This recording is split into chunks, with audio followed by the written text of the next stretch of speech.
오늘 하나님 말씀은 전도서 5장 19절에서부터 20절에 있는 말씀을 함께 보도록 하겠습니다. 19절부터 20절 말씀을 제가 받들어 읽어드리겠습니다. 하나님께서는 또한 모든 사람에게 재산과 부유를 주셨으며 능력을 주시어 먹게 하시고 그의 몫을 갖게 하시고 그의 수고들 가운데 즐거워하게 하셨으니 이것이 하나님의 선물이라. 그가 자기 생애의 날들을 많이 기억하지 못하리니 이는 하나님께서 그의 마음의 기쁨으로 그에게 응답하시기 때문이라. 잠깐 말씀을 위해서 기도드리겠습니다. 마지막 때가 심히 가까운 현 시점에서 참으로 힘들고 어렵고 고통스럽고 위험한 일들이 끊임없이 일어나고 있습니다. 경제가 어렵고 또 무차별 폭행과 살인이 일어나고 있는 가운데 있습니다. 정말 죄악으로 가득 찬 이 세상에서 저희들이 앞으로 어떻게 살아가야 할지 또 무엇을 해야 할지 늘 주님께서 지혜를 주시고 또 인도해 주셔서 저희들이 부끄럽지 않은 또 의미 있고 가치 있는 그런 삶을 살다가 주님 만날 수 있도록 인도해 주시옵소서. 특히 저희들이 주님의 일꾼이라는 사실을 한순간도 잊지 않는 가운데 일꾼으로서 맡겨진 일들을 잘 감당할 수 있게 도와주시옵소서. 또 도구라는 사실을 잊지 않는 가운데 저희들의 몸을 드리고 마음을 드리고 또 가지고 있는 재능과 은사를 들여서 주님이 원하시고 기뻐하시는 그 일에 귀한 도구로 쓰임받을 수 있도록 역사해 주시옵소서. 무엇보다도 영적인 눈을 뜨게 해 주셔서 저희들이 올바른 모든 것들을 잘 분별하고 또 하나님의 말씀을 근거로 저희들이 주님 뜻 가운데 살아갈 수 있도록 역사해 주시옵소서. 다시 오실 우리 주 예수 그리스도의 이름으로 기도드렸습니다. 정말 많은 사람들이 요즘 살기 힘들다 그렇게 이야기를 합니다. 그런데 저희들 삶을 돌아보면 요즘만 힘든 거 아니죠. 저희들이 태어났을 시점에도 힘들었던 적이 있었고 그 이후에도 IMF라든지 경제적인 여러 문제 또 기후적인 문제 이런 것들이 끊임없이 많은 사람들의 입에 오르내렸던 것도 사실입니다. 그럼 왜 사람들은 요즘 더 유독 힘들다고 말하는가? 그것은 그만큼 지금까지가 산 그 삶이 윤택했기 때문에 여유로웠기 때문에 더 많은 것들을 기대했기 때문에 오히려 그렇게 느껴질 수도 있을 것입니다. 많은 사람들이 휴양지로 손꼽았던 하와이가 지금 어떻게 됐어요? 잿더미가 됐습니다. 아마 그곳에 사는 사람들을 바라보면서 많은 관광객들이 야, 이곳은 정말 지상 낙원이다. 나도 이런 곳에서 좀 살아봤으면. 하지만 지금의 상황은 그렇지 않은 것입니다. 홍수가 지나간, 태풍이 지나간, 또 토네이토가 지나간 이런 자리에 남은 사람들에게는 전혀 생각지도 못했던, 예상치도 못했던 불행한 일들, 힘든 일들, 어려운 일들이 일어나고 있는 것입니다. 저희들이 살아가는 모든 날들이 그렇습니다. 어제까지 아무 문제가 없어요. 사고로 인해서, 질병으로 인해서, 여러 가지 문제로 인해서 자신이 하고 싶은 일들을 할 수 없고 또 늘 해왔던 일들을 할 수 없는 그런 상황이 얼마든지 일어날 수 있는 것이 세상 사람들만 힘들고 어려운 거 아닙니다. 오히려 하나님을 믿고 구원받은 그리스도인들은 어쩌면 이 세상을 살아가는 동안 훨씬 더 힘들고 어려울 수도 있다는 것이죠. 세상 사람들은 자신에게 불행한 일들이 일어나고 힘들고 어려울 때 낙담하죠. 좌절하기도 합니다. 또 누군가를 원망하고 핑계를 대고 변명을 하기도 합니다. 그럼 그리스도인들은 어떻게 해야 되는 것인가? 그리스도인들도 예외가 아니라 동일한 어려움, 아니 더 큰 어려움이 있다 하더라도 오히려 그 어려움을 잘 견뎌내고 이겨내는 그런 모습들, 또 그런 과정들, 또 그렇게 나타난 결과들이 믿지 않는 많은 사람들에게 소망이 되고 위로가 되고 뭔가 하나님을 찾을 수 있는 기회가 될 수 있도록 저와 여러분은 늘 주님의 도구, 일꾼으로 부끄럽지 않은 그런 향기나는 그리스도인들의 삶이 반드시 지속되어야 될 것입니다. 저와 여러분도 힘들 때 있어요. 어려울 때도 있고 아플 때도 있고 또 사고나 여러 가지 문제로 인해서 고통을 받을 수도 있다라는 것. 그러나 저희들에게는 소망이 있는 것이, 내일이면 또 주님이 오시면 분명 모든 것들이 이 또한 지나갈 것을 알고 있기 때문에, 믿고 있기 때문에 우리는 잘 견뎌내고 이겨내는 것입니다. 사람들마다 행복의 조건이 다르죠. 그래서 어떤 사람이 행복하다, 그렇지 않다라고 쉽게 말할 수는 없을 것입니다. 하지만 안타깝게도 많은 사람들이 이미 행복의 조건들을 정해놓고 자신이 그렇지 못하면 불행하다라고 그렇게 말하는 것입니다. 하지만 행복과 불행은 마음에 따라서는 달라질 수도 있는 것입니다. 많은 걸 가지고도 불행하다고 느끼는 사람들이 있는가 하면 적은 걸 가지고도 행복하다고 여기는 사람들이 있는 것입니다. 여러분들은 어떻게 생각하십니까? 내가 가지고 있는 것, 가장 소중한 것, 내가 타고 다니는 차가 다른 차와 다르지만 가장 소중하다고 여기고 감사할 수 있어요. 내가 입는 옷, 내가 먹는 음식, 내가 생활하는 모든 것들이 늘 감사하다고 생각하는 사람들은 행복한 사람들이지만, 그러나 늘 더 많은 것, 더 좋은 것, 더 새로운 것들을 추구하고 그런 것에 마음을 두고 사는 사람들은 누가 뭐라고 가장 불행하세요. 왜? 스스로 불행하다고 여기기 때문에 그렇다는 거예요. 자, 오늘 설교 제목은 하나님의 선물로 즐거워하려면, 하나님이 분명 오늘 본문에서 우리에게 약속하셨다 이거죠. 하나님께서 우리에게 많은 것을 주셨어요. 모든 사람에게 부유와 능력과 각자의 몫을 주셔서 그것을 잘 향유하고 또 그것을 잘 누리고 또 잘 효과적으로 활용하며 살기를 하나님 원하신다는 거예요. 그런데 안타깝게도 많은 사람들이 하나님으로부터 받은 것에 대한 감사보다는 뭔가 더 가지고자 하는 그 욕심 때문에 감사함을 느끼지 못하는 거예요. 가진 것조차도 누리지 못하는 것입니다. 여러분들이 잘 알고 있는 것처럼 전도서는 가장 지혜로운 솔로몬이 쓴 글입니다. 그럼 가장 지혜로웠던 그가 내린 결론이 뭔가 하면 헛되고 헛되다라는 거죠. 그렇다면 전도서를 통해서 우리에게 주시고자 하는 교훈은 무엇인가 이거죠. 하나님의 말씀이 아닌, 진리가 아닌 다른 헛된 것들에 마음을 두고 쓸데없는 사람이나 또는 상황에 마음을 빼앗긴 채 헛된 삶을 살지 말아야 합니다.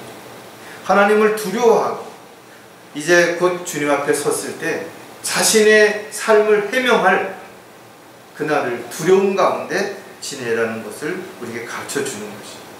아무리 이 세상에서 성공하고 출세하고 많은 것들을 누리고 존경과 인정을 받았다 할지라도 이 모든 것들이 결국은 하나님이 없는 그런 헛된 삶을 살아갔다면 다 헛되다는 거예요.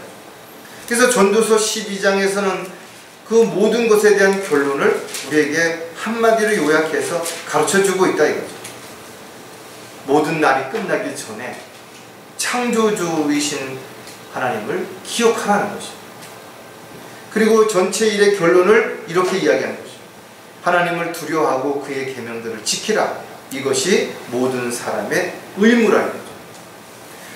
저와 여러분이 전도서를 통해서 참으로 많은 하나님의 그 깊이 있는 깨달음을 발견할 수 있다면 이 짧은 전도서야말로 세상에서 잘난 척하는 사람, 뭔가 된 줄 생각하는 사람, 특별하다고 생각하는 사람들이 얼마나 어리석은 삶을 살고 있는지를 우리가 쉽게 알 수가 있는 것입니다. 저와 여러분은 욕심을 버리지 않는 한 가진 것을 절대로 향유할 수 없어요. 또 욕심을 버리지 않는 한 결코 성령님을 따라서 살아갈 수도 없고, 성령님께서 원하시고 기뻐하시는 그 일에 자신을 헌신할 수도 없다라는 것입니다. 어떻게 보면 저와 여러분이 지금까지 많이 힘들고 어려운 가운데서도 그래도 포기하지 않고 이 자리에 올 수 있었던 것은 바로 하나님의 인도하심과 돌보심과 보호하심이 있었기 때문에, 또 성령님께서 지혜를 주시고 깨닫게 해주시고 이끌어 주셨기 때문에 그것이 가능했다라는 것. 무엇보다도 저와 여러분이 이 세상을 바라보지 않고 세상의 헛된 것에 마음을 뺏기지 않고 욕심을 부리지 않았기 때문에, 그래서 죄를 짓지 않고 죄를 졌다 하더라도 즉시 자백하고 돌이킬 수 있는 그런 삶을 우리가 살았던 것이죠. 행복은 먼 미래에 주어지는 것이 아니라 지금 이 순간에 주어지는 것입니다. 행복은 대단한 것이 아니라 작은 것이지만 그 작은 것으로 인해서 내가 웃을 수 있다면, 내가 마음의 여유를 가질 수 있다면 그것이 곧 행복이라는 것이죠. 모든 것을 완벽하게 갖췄기 때문에 행복하다라고 생각하는 사람은 아무도 없고, 그 역시 완벽하게 갖췄다라고 생각하다가도 또다시 뭔가 부족하다고 여기기 때문에 끝이 없는 거죠.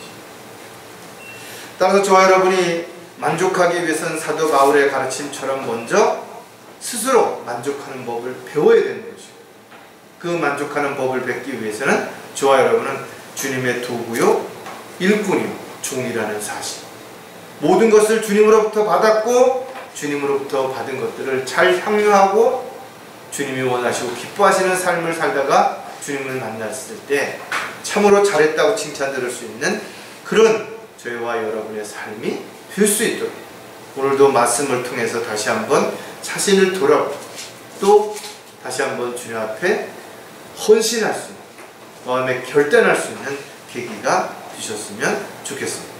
자, 하나님의 선물로 즐거워하려면 세 가지를 살펴볼 텐데, 가장 먼저 육신에 끌려다니지 마라.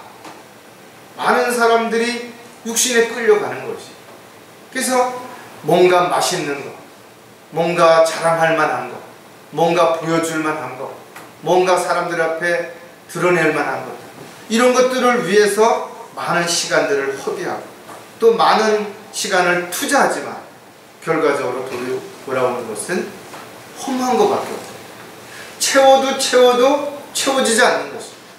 전도서에 보면 눈으로 뭔가 보는 것으로는 만족함이 없다, 귀로 듣는 것으로 인해서 만족함이 없다라는 거죠. 뭔가 새로운 것을 끊임없이 추구하기 때문에 그런 거죠. 그렇다면 이런 것들이 왜 지금도 지속되는 것인가요? 우리 안에 아직도 타락한 옛성품이 남아있기 때문에 그런 것이죠. 사도 바울은 오직 예수 그리스도로 옷 입고 정욕을 채우기 위하여 육신을 위해 계획하지 말라고 우리에게 권면하고 있는 것이죠. 즉 불행해지는 것은 욕심 때문에 그렇게 된다라는 거죠. 욕심이 잉태하면 죄를 낳고 죄가 장성하면 사망을 낳는 것이죠. 어떻게 보면 저와 여러분이 육신에 끌려가는 첫 번째는 죄를 짓기 때문이라는 사실을 반드시 기억해야 됩니다. 죄를 짓게 되면 하나님과의 교제가 단절될 뿐만 아니라 하나님으로부터 받을 축복을 받을 수 없게 되는 거죠. 또 욕심이 영적인 눈을 멀게 해서 멀리 볼 수 없게 만들기 때문에 눈앞에 보이는 육신적인 것들을 끊임없이 추구하고 세상에 있는 것들도 사랑하지 말라고 했는데도 불구하고 그것들을 사랑하는 결과를 가져오게 되는 거죠. 저 여러분에게 필요하다면 하나님께서 분명 지경을 넓혀주신다고 약속했다. 떠나지 않는다고 약속하신 것이, 눈과 같이 보호해 주시겠다고 약속하셨다라고 한다면 저와 여러분은 어떤 상황, 어떤 문제 앞에서도 낙담하거나 좌절하기보다는 오히려 이런 모든 것들을 주님 앞에 내어놓고 무릎을 꿇을 수 있는 그런 저와 여러분이 될 때 육신에 끌려가는 것이 아니라 성령님의 인도하심에 따라서 살아갈 수 있는 그런 저와 여러분의 삶이 될 수 있을 것입니다. 육신에 끌려다니지 않기 위해서 우리가 또 몇 가지를 생각을 해볼 텐데, 공짜를 바라지 않아야 된다는 거예요. 참으로 많은 사람들이 사기를 당하고 거짓말에 속는 이유가 뭔가 하면 공짜를 바라기 때문에 그런 거죠. 성경은 일하기 싫거든 먹지도 말라 그랬어요. 자신이 노력하지 않은 데서 뭔가를 거두려고 하는 그 자체가 이미 욕심이라는 것이죠.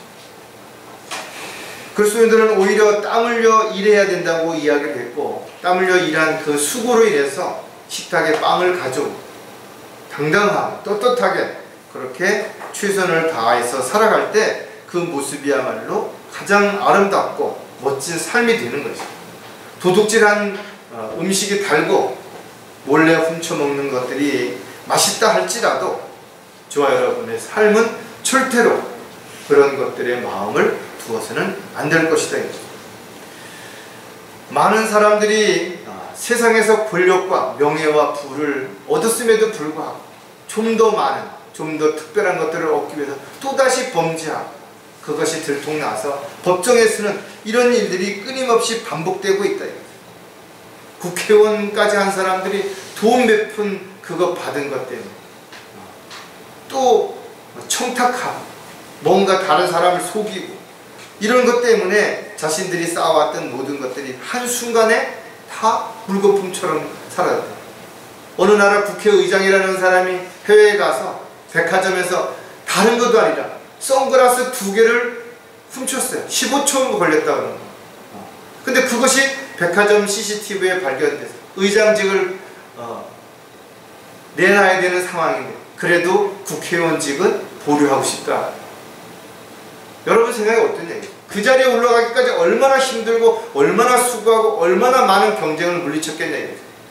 단 15초밖에 안 걸리지 않았다. 이와 같이 사람에게는 누구에게나 끊임없이 찌꺼기들이 내면에 남아있다는 것을 생각한다면 늘 겸손하고 늘 자신을 낮춰 끊임없이 욕심을 부리지 않으려고 하는 그런 마음, 죄와 피 흘리기까지 싸우는 그런 마음이 없는 한 언제 어느 때 이런 일들이 벌어질지 아무도 장담할 수 없는 것이죠. 요한복음 12장 24절에 보면 진실로 진실로 내가 너에게 말하노니 한 알의 밀이 땅에 떨어져 죽지 아니하면 한 알 그대로 남아있지만 죽으면 많은 열매를 맺느니라. 저와 여러분이 예수를 믿고 구원받은 이후에 하나님의 자녀가 되었고 일꾼이 되었다. 우리는 이제 지옥에 가지 않고 하늘나라에 갈 수 있는 그런 산 소망을 가지고 살 수 있어요. 죽어도 다시 살 수 있고 영광스러운 주님의 몸과 같이 변모된다는 걸 알고 있다 이거죠. 그렇다고 하더라도 저와 여러분이 여기에서 만족할 것이 아니라 더 나아가서 아직까지도 구원받지 못한 수많은 사람들이 지옥을 향해 달려가고 있다는 사실을 기억한다면 하나님의 미랄이 되어야 됩니다. 자신이 죽고 자신이 썩지 아니하면 많은 열매를 맺을 수 없다라는 것. 시편 기자가 말하는 것처럼 눈물로 씨를 뿌리지 않는 한 기쁨으로 단을 거두고 하나님께 영광을 돌려드리는 삶을 살아갈 수 있는 사람은 아무도 없는 것이에요. 따라서 저와 여러분은 이 세상에서 평가받는 것보다는 주님 앞에 가서 진정한 평가를 받을 수 있도록 누가 보든 보지 않든 알아주든 알아주지 않든 우리에게 주어진 삶에 최선을 다하고 주님께 영광을 돌리는 그런 삶을 살다가 주님을 만나야 될 것이다. 어떠한 이유로도 공짜를 바라고 아무런 일도 하지 않고 유익을 얻으려고 하는 어리석은 삶이 되어서는 안 된다. 왜? 하나님의 원칙은 심은 대로 거두는 것이 분명하기 때문에 그런 것이죠. 육신에 끌려다니지 않으려면 또 한 가지 마음으로도 탐내지 않아야 된다. 우리가 육신적인 어떤 행위를 통해서 죄의 결과가 드러난다 하는 것만 죄라고 볼 수 없어요. 왜? 우리가 마음으로 죄를 진 것도 이미 죄를 짓게 되는 거죠. 다만 열매를 맺지 않았을 뿐이라 이거죠. 따라서 저와 여러분은 끊임없이 자신의 삶을 돌아보고 자신의 마음을 정결케 해야 됩니다. 어떻게? 하나님의 말씀을 통해서 끊임없이 씻어내고 또 새롭게 해야 되는 거죠. 사람을 만드신 것은 하나님이신 거죠. 하나님께서는 분명한 목적과 계획을 가지고 저와 여러분을 만드신 거죠. 따라서 각 사람에게 주신 재능도 또 구원받은 이후에 주신 은사도 모두 하나님의 목적에 따라 주신 것이, 우리가 이 세상에서 잘 먹고 잘 살고 대접받고 인정받고 사람들 앞에 의시되라고 이런 것들을 준 것이 아니라 이렇게 내가 열심히 일을 해서 돈을 많이 벌고 또 성공했다면 그와 같은 과정들을 통해서 하나님께 영광이 되는 삶을 살아야 되는 것이, 또 많은 사람들을 도와주고 많은 사람들에게 변화시킬 수 있는 본이 되는 그런 삶을 살아야 되는 것이, 나만 잘 먹고 잘 사는 것이 하나님으로부터 받은 축복이라고 착각해서는 안 된다는 거예요. 다른 사람이 가진 것을 갖고자 하는 욕심이 생기는 순간, 그것이 마음에서부터 시작이 되는 순간 불행은 시작이 되는 것이에요. 왜? 결국은 그 생각들이 행동으로 옮겨지고 그 행동으로 인해서 나타나는 결과가 죄의 열매를 맺을 수 있기 때문에 그렇습니다. 에베소서 5장 3절에 보면 음행과 온갖 더러운 것과 탐욕은 너희 가운데서 이름조차 부르지 말라. 이것은 성도들에게 합당하니라. 말로도 행동으로도 마음속에도 합당하지 않은 것들은 행하지 말라라는 거죠. 많은 사람들은 자신만이 할 수 있는 일이 있죠. 또 다른 사람들보다 더 잘할 수 있는 일이 분명 있다라는 거예요. 그렇다면 자신의 능력을, 자신이 가진 재능을 잘 개발해서 그것을 하나님이 기뻐하시는 일에 잘 활용해야 되는데 그렇게 하지 않는 거죠. 다른 사람을 흉내내고 또 다른 사람들을 따라하려고 하는 그런 것들 때문에 결국은 자기 전공과는 다른 직업을 선택한다든지 돈만 될 수 있다면 모든 것들을 다 팽개치고 새로운 어떤 일에 마음을 두는 이런 일들이 끊임없이 반복되는 이유가 어디에 있는 것인가? 세상이 물질 만능주의로 흘러가고 있기 때문에 그런 것이죠. 그들에게 화 있으라. 이는 그들이 카인의 길로 갔고 또 상을 위하여 발라함의 잘못을 따라 탐욕스럽게 달려갔으며 코라의 모반으로 멸망하였느니라. 어느 시대나 마찬가지죠. 종교적인 열정에 빠져가지고 가족을 버리고 자기 인생을 포기하는 그런 카인의 길로 가는 사람들이 얼마나 많은 것인가. 발라함의 잘못을 따라서 탐욕스럽게 세상의 욕심을 채우려고 부귀와 영화를 위해서 자신이 가진 양심까지도 팔아먹는 그런 사람들은 얼마나 많은 것인가. 하나님께서 부르시지 않은데 스스로 하나님의 종이라고 자신을 자처하며 하나님의 이름을 팔아서 자기 배를 섬기려고 하는 얼마나 안타까운 많은 사람들이 있는 것인가. 그들은 끊임없이 변질되고 있고 온갖 모반을 꾀하고 있고 온갖 위선적인 삶을 통해서 사람들을 속이고 있는 것입니다. 음욕이 가득 찬 눈을 가지며 죄로부터 단절될 수 없고 견고하지 못한 혼들을 유혹하며 그들의 마음 탐욕으로 단련되었으니 저주받은 자식들이다. 육신의 탐욕을 버리지 않고 그 누구도 성령을 따라서 영적인 삶을 살아갈 수 있는 사람은 아무도 없는 거죠. 따라서 그리스도인들은 마음으로도 뭔가를 탐하는 그런 마음을 갖지 않다. 늘 주님이 주신 것을 감사하는, 만족하는 저와 여러분이 되어야 되는 것이다. 육신에 끌려다니지 않으려면 소망이 부끄럽지 않아야 된다는 거죠. 많은 사람들이 뭔가 기대하고 뭔가를 희망하고 뭔가를 바라면서 살아가는 것이죠. 지금 하는 일이 부끄럽고 죄를 짓고 남을 속이는 일인 줄 알면서도 그 끝이 뭔가가 대단할 거라는 기대를 가지고 그렇게 사람들 앞에 가식적인, 형식적인, 위선적인 삶을 살아가는 사람이 얼마나 많은 것인가요? 하지만 소망이 없는 사람은 물론 불행한 사람들이죠. 내일은 오늘보다 더 나아지겠다라는 희망이 없다면 아마 대부분의 사람들이 넘어질 거라요. 그러나 헛된 야망을 가지고 헛된 소망을 가지고 다른 사람이 어떻게 되든 다른 사람이 불행해지든 어려워지든 고통을 받든 나만 잘 먹고 잘 살면 된다라고 생각하는 그런 악한 사람들의 소망이야말로 가장 헛된 소망이 되는 것이죠.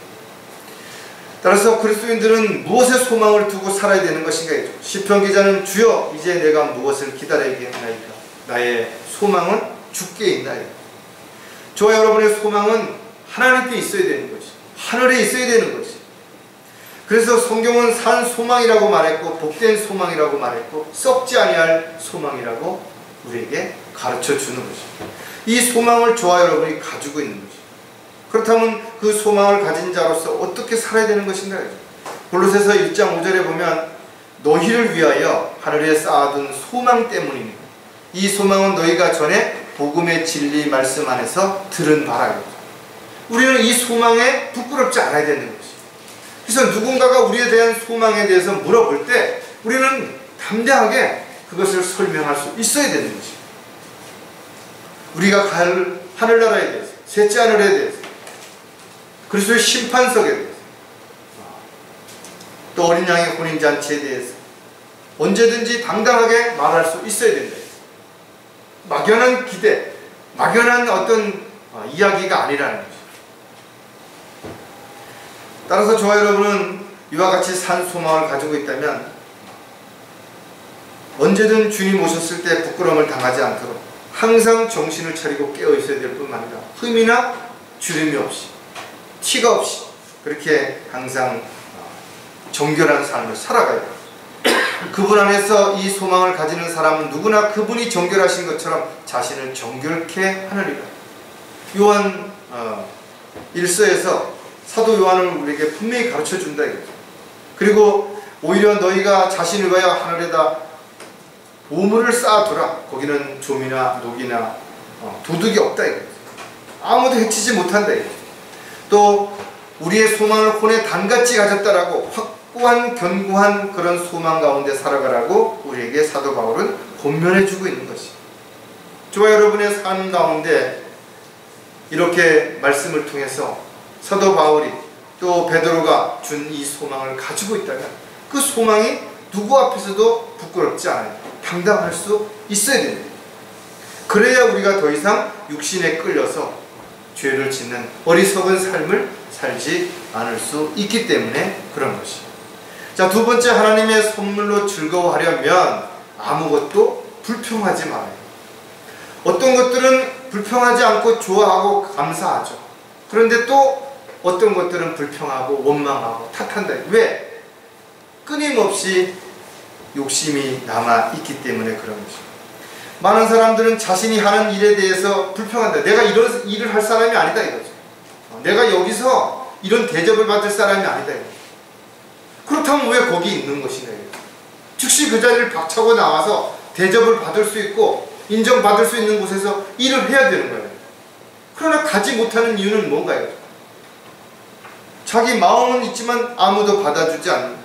아무도 자기를 인정해주지 않는데 어찌 할 수 있냐 이거죠. 자기가 먼저 인정받을 만한 준비된 그런 자세로 있다면 언제든지 기회는 올 수 있다는 것이죠. 많은 사람들이 새로운 일을 끊임없이 추구하면서 뭔가 이번엔 잘 되겠지. 다른 사람은 망해도 나는 이번엔 잘 될 거야. 또 똑같은 사업을 시작하고 그래서 또 똑같은 불행한 일들이 일어나는데도 불구하고 아무것도 배우지 못한다. 역사를 통해서 배울 수 없는 것처럼 많은 사람들이 자신의 욕심을 버리지 않는 한 결코 이미 영적인 눈이 가려져서 보지 못하는 것이죠. 다른 사람은 다 보고 말리는데 오히려 본인은 그것을 방해한다고 생각한다. 그래서 다른 사람들 앞에 속이는 것이죠. 감추는 것이죠. 어느 시대나 불평이 없는 시대는 없었죠. 또 사람들도 없었을 것입니다. 출애굽기 15장 24절에 보면 백성들이 모세에게 대하여 불평하며 말하기를 우리가 무엇을 마실까 하므로 그들은 이집트에서 그 어렵고 힘든 상황에서 출애굽했을 때 너무 기뻐했다 이거죠. 홍해를 건너면서 기적을 맛보았다 이거죠. 그런데 광야에서 하루도 지나기 전에 모세에게 불평하기 시작했던 거죠. 그래서 고린도전서 10장에 보면 너희는 그들 중 어떤 사람이 불평한 것처럼 불평하지 말라. 그들은 그러다가 멸망시키는 자에게 멸망당하였느니라. 이스라엘 백성들이 이집트에서 나와가지고 가나안 땅에 들어간 사람들은 실질적으로 많지 않았어요. 대부분 다 광야에서 죽었다. 베드로는 오히려 불평하지 말고 서로 대접하라.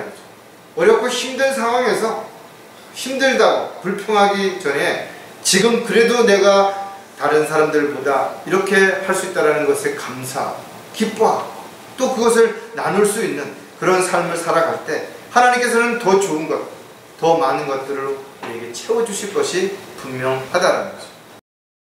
따라서 저와 여러분은 어떤 상황에 처했든 어떤 문제에 부딪혔든 간에 불평하기보다는 먼저 감사할 수 있는, 그리고 하나님 앞에 무릎을 꿇을 수 있는 준비된 도구요 일꾼이 반드시 되어야 될 것입니다. 아무것도 불평하지 않으려면 또 몇 가지를 생각해 보면, 불만을 품지 않아야 된다. 불평의 시작은 마음에 불만을 품는 데서부터 시작이 되는 거죠. 그 사람이 어떤 행동으로 불평하는 것들이 드러났다면 그것이 말이든 행동이든 이미 오래전부터 그 마음속에는 불만이 가득했다라는 것을 본인이 보여주는 것이죠. 많은 대기업이나 대형 교회가 자신들의 부를 자랑하죠. 그러면서도 그들은 만족하지 못해서 더 많은 부를 채우기 위해서 끊임없이, 지금도 보세요, 큰 기업들이 철근을 빼돌리는 이런 어처구니 없는 일이 생겨나고 있다. 음식에다가 넣어서는 안 되는 어떤 것들을 넣는 이런 일들이, 파렴치한 일들이 일어나는 거죠. 이사야 56장에 보면 그들은 만족할 줄 모르는 욕심 많은 개들이며 깨닫지 못하는 목자들이라. 그들 모두가 그들 자신의 길만을 구하니 모두가 자기 자리에서 자기의 이익만 도모하고 있어요. 오늘날 얼마나 많은 종교 지도자들이 이렇게 살아가냐 이거죠. 교세를 확장시키고 사람들을 긁어 모아 자기들의 배만 채운다 이거죠. 하나님께 영광을 돌려드리긴커녕 하나님께 영광을 가리는데도 그들은 여전히 지금도 정치인들과 야합을 하고 세상 기류에 세속화되어 해서 이렇게 오히려 하나님께 누를 끼치는데도 하나님의 일을 한다고 자화자찬하는 얼마나 안타까운 일들이 일어나는 거예요.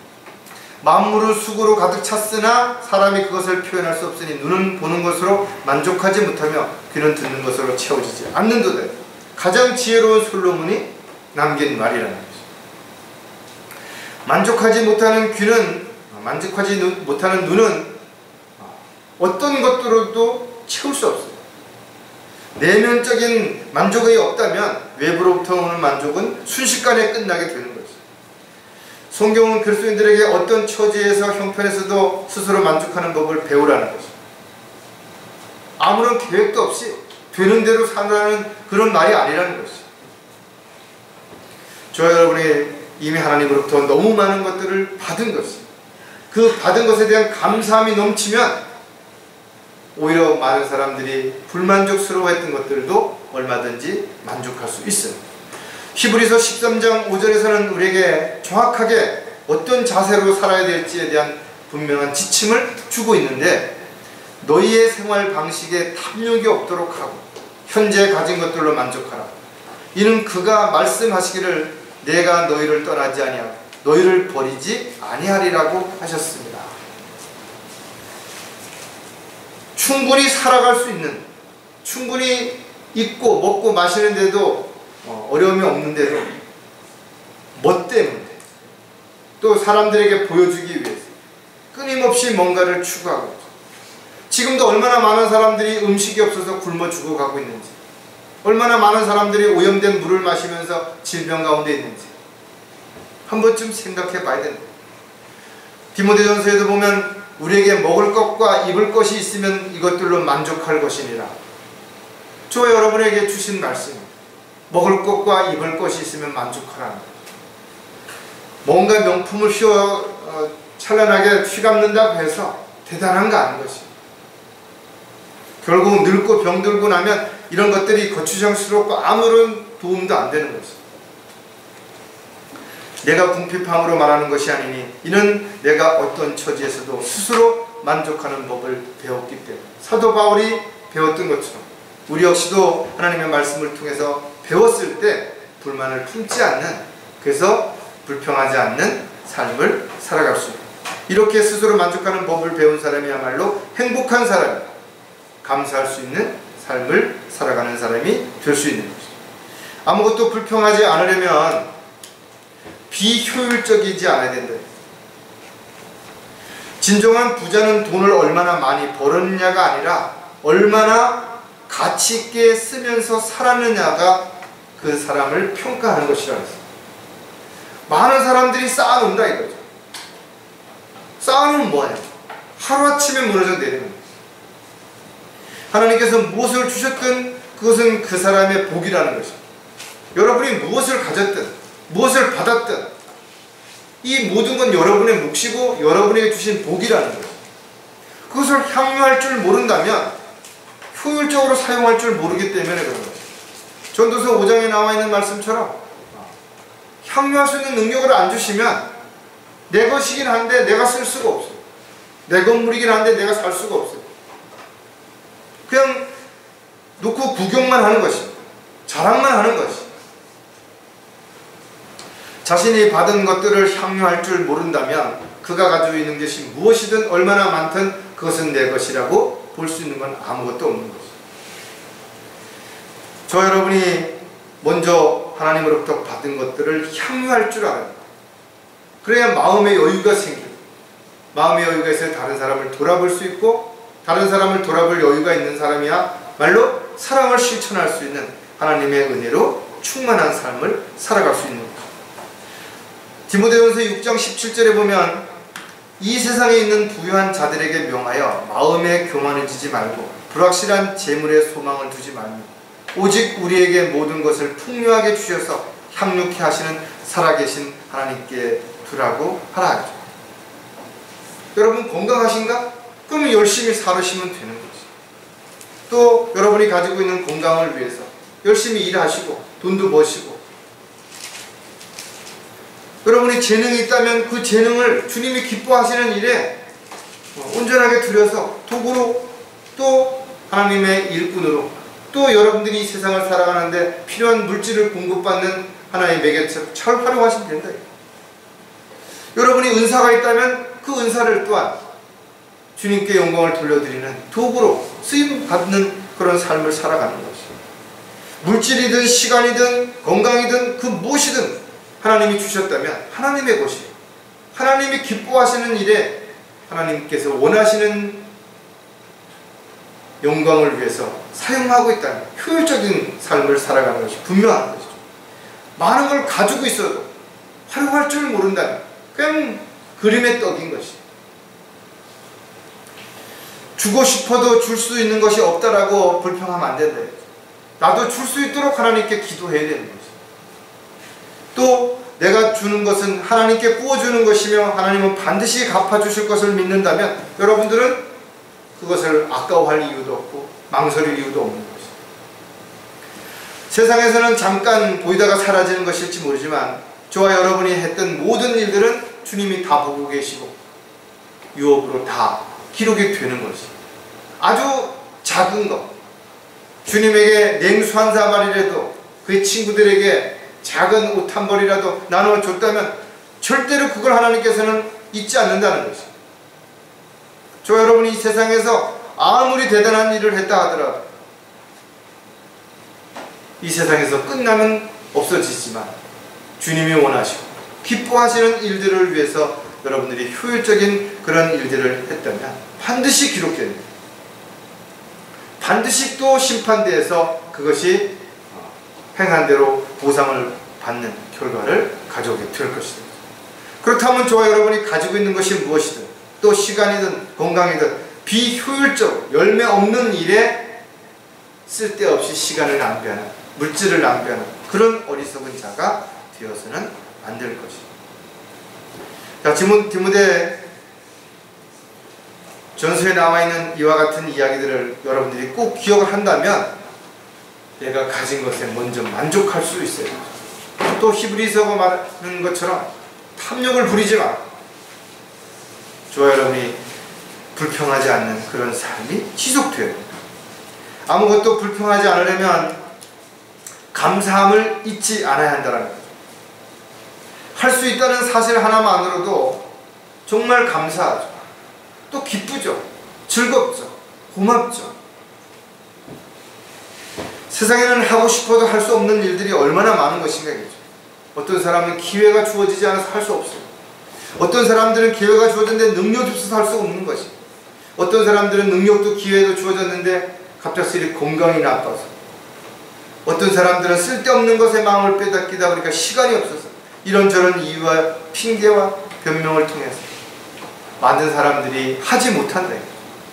그러면서 불평하는 것이. 그러나 저 여러분이 뭔가 할 수 있다면 감사하라 이거죠. 특히 그것이 주님을 기쁘시게 하는 일이라면 더더욱 감사하라. 주님이 원하시는 일이라면, 맡겨주신 일이라면 더더욱 감사할 줄 아는 저와 여러분이 반드시 되어야 됩니다. 감사할 수 있는 것을 감사하는 건 누구나 할 수 있죠. 마태복음에 나와 있는 것처럼 누구나 할 수 있다. 감사할 수 없는 것을 감사하는 것. 이것이 그리스도인들에게서 나타나는 향기인 것이. 많은 걸 가지고 나눌 수 있는 건 누구나 할 수 있는 것이. 그러나 적은 것을, 내 것의 일부를 떼어내서 내가 나눈다라는 것은 쉽지 않다라는 것. 하나님은 우리의 모든 걸 다 알고 계시는 것이. 과거의 두 랩돈처럼 우리가 드리는 모든 것들은 주님이 원하시고 기뻐하시는 일에 쓰여진다면 우리가 비교할 수 없는 상과 유업으로 보장되어짐을 반드시 기억을 해야 되는 것이죠. 디모데전서 4장 4절에 하나님께서 지으신 모든 것은 모두 좋은 것이요 감사함으로 받으면 아무것도 버릴 것이 없느니라. 성경은 모든 일에 감사하라 이거죠. 왜? 이 하나님의 뜻이기 때문에 그런 것이. 하나님의 뜻이 뭐 대단한 것이 아니라 내가 먼저 모든 일에 감사하며 사는 게 하나님의 뜻이고, 나의 모든 것들은 하나님이 주신 것이고, 그것을 내가 잘 향유하고 주님이 원하시는 일에 올바르게 도구로, 일꾼으로 쓰임받는다면 이것이 곧 하나님의 뜻이라는 것이죠. 하나님의 화평이 너희 마음을 다스리게 하라. 이를 위하여 너희가 한 몸으로 부르심을 받았나니 또한 너희는 감사하는 자가 필요하다. 저와 여러분이 육신적으로 힘들어도 마음이 편안한, 하나님께서 우리의 마음을 주관해 주신다면 감사함으로 어떤 어려움도 분명 극복하고 이겨낼 수 있을 것이. 불평은 또 다른 불평을 가져오지만 감사는 또 다른 감사를 가져온다는 사실도 반드시 우리가 기억을 해야 될 것이죠. 따라서 저와 여러분이 감사할 게 없어서 불평하는 것이 아니라 감사하지 않기 때문에 불평한다는 사실을 반드시 기억을 해야 될 것입니다. 자, 하나님의 선물로 즐거워하려면 마지막으로 우리가 하나를 더 보면 세상 사람들과 비교하지 마라. 가장 큰 문제, 가장 큰 불평, 가장 큰 욕심 어디서 비롯되는 것인가요? 결국은 비교에서부터 시작이 됩니다. 그리스도인들은 절대로 지체들을 비교의 대상으로 보면 안 되는 것이죠. 세상 사람들을 비교의 대상으로 보아서는 안 되는 것이죠. 세상에는 부모로부터 많은 재산을 물려받은 사람들이 있죠. 좋은 재능을, 좋은 환경을 물려받은 사람들이 있어요. 흔히 금수저라고 말하는 사람들 많이 있다. 그런 사람들은 아주 크게 고생 안 하고 잘 먹고 잘 사는 것 같아요. 또 운이 좋아서 좋은 사람들을 만나고, 또 시대와 장소, 또 어떤 일을 잘 선택해서 많은 유익을 본 사람들도 있죠. 열심히 노력해도, 최선을 다해도 어려움을 겪는 사람들도 분명 있을 것입니다.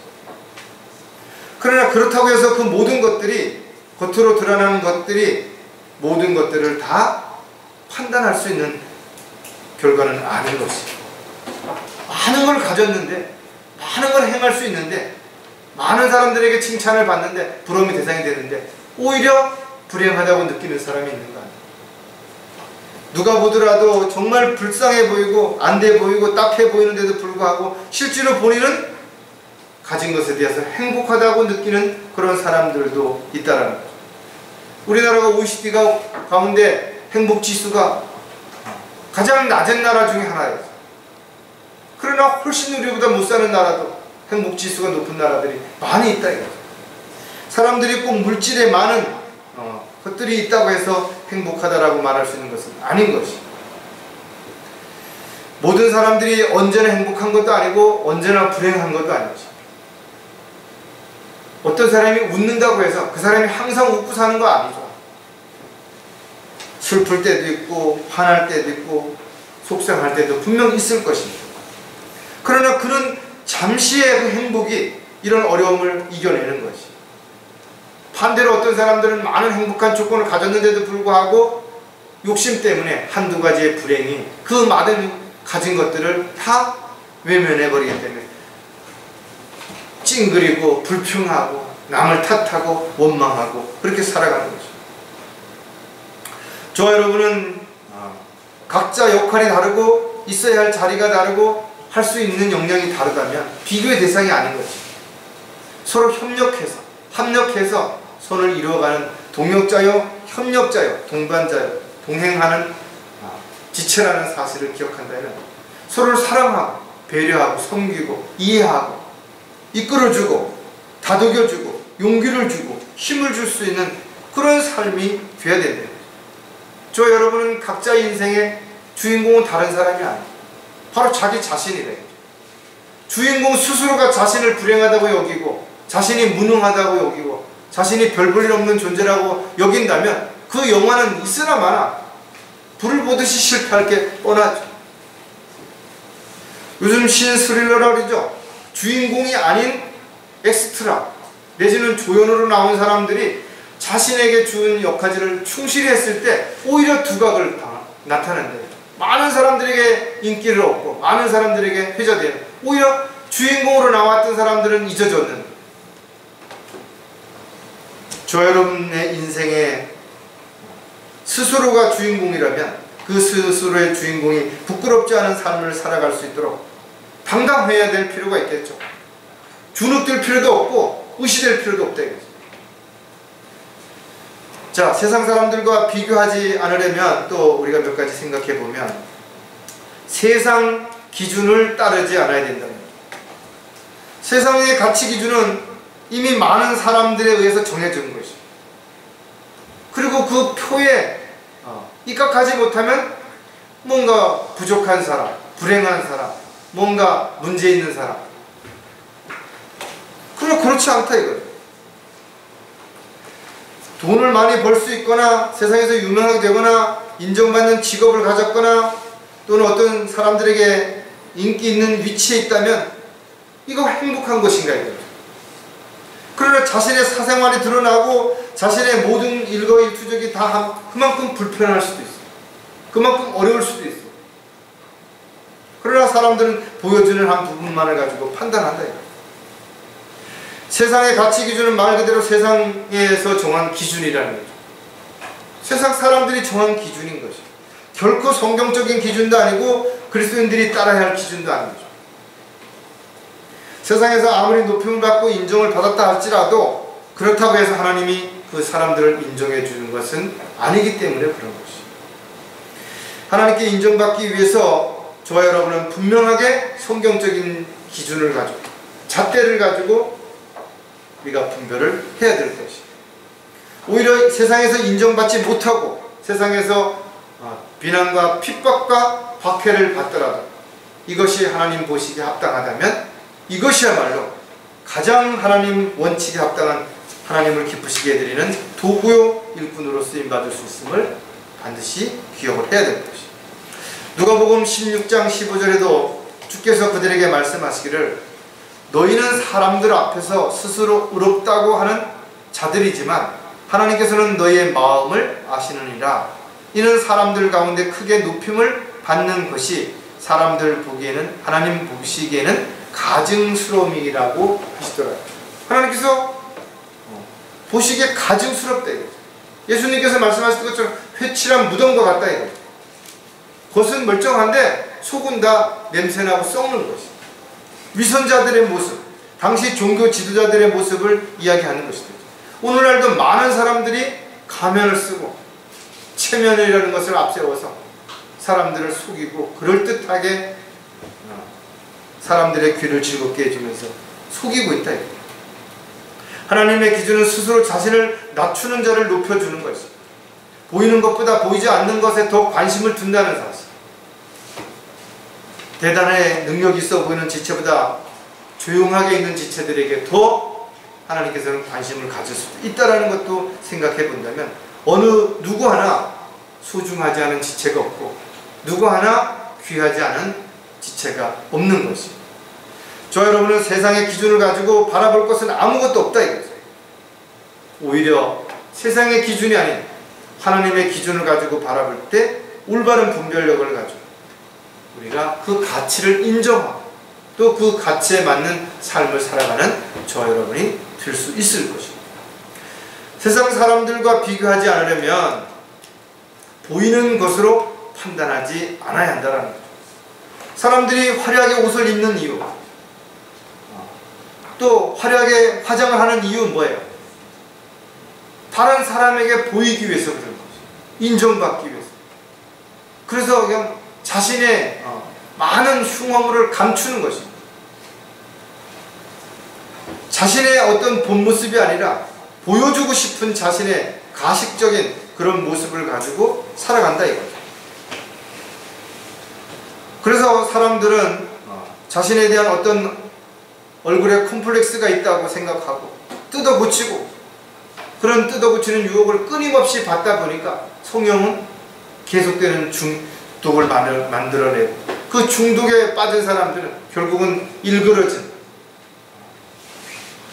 옛 모습과는 전혀 다른 형체의 모습으로 부작용이 일어나는 이런 일들이 일어나는 거예요. 성경은 분명 사람의 겉모습을 가지고 판단하지 않는다. 외모로 보는 것이 아니라 그 사람의 중심을 본다.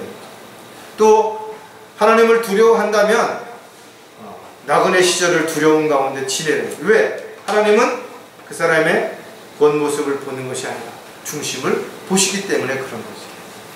저와 여러분이 어떤 마음을 가지고 있는지, 어떤 생각을 하고 있는지, 어떤 계획을 가지고 있는지 세상에서 아무도 모른다 하더라도, 나 스스로도 착각한다 하더라도 하나님은 다 보고 계시고 알고 계시는 거죠.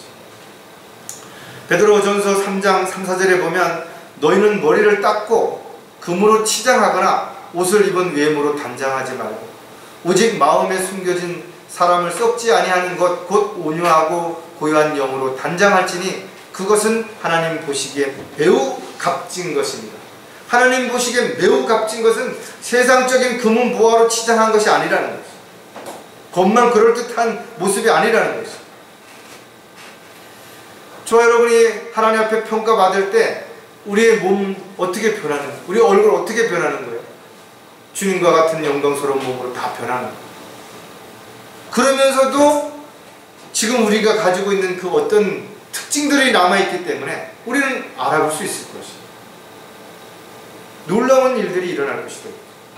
또 우리의 지식과 능력이 그만큼 특별해지기 때문에 하나를 가지고 10가지를 알 수가 있고 수많은 깊이 있는 것들을 우리가 발견하게 될 것이기 때문에 그렇다. 하나님 보시기에 가증스럽고 부끄러운 자는 외모가 추하고 못난 자가 아니라 그 마음이 병들고 뒤틀린 사람이래요.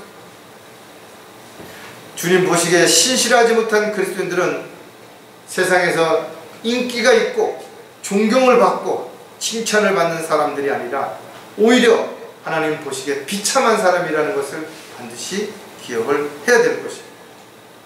마음이 평안하고 감사가 넘치는 삶이야말로 신실한 그리스도인들에서 나타나는 아름다운 향교 열매가 될 수 있을 것입니다.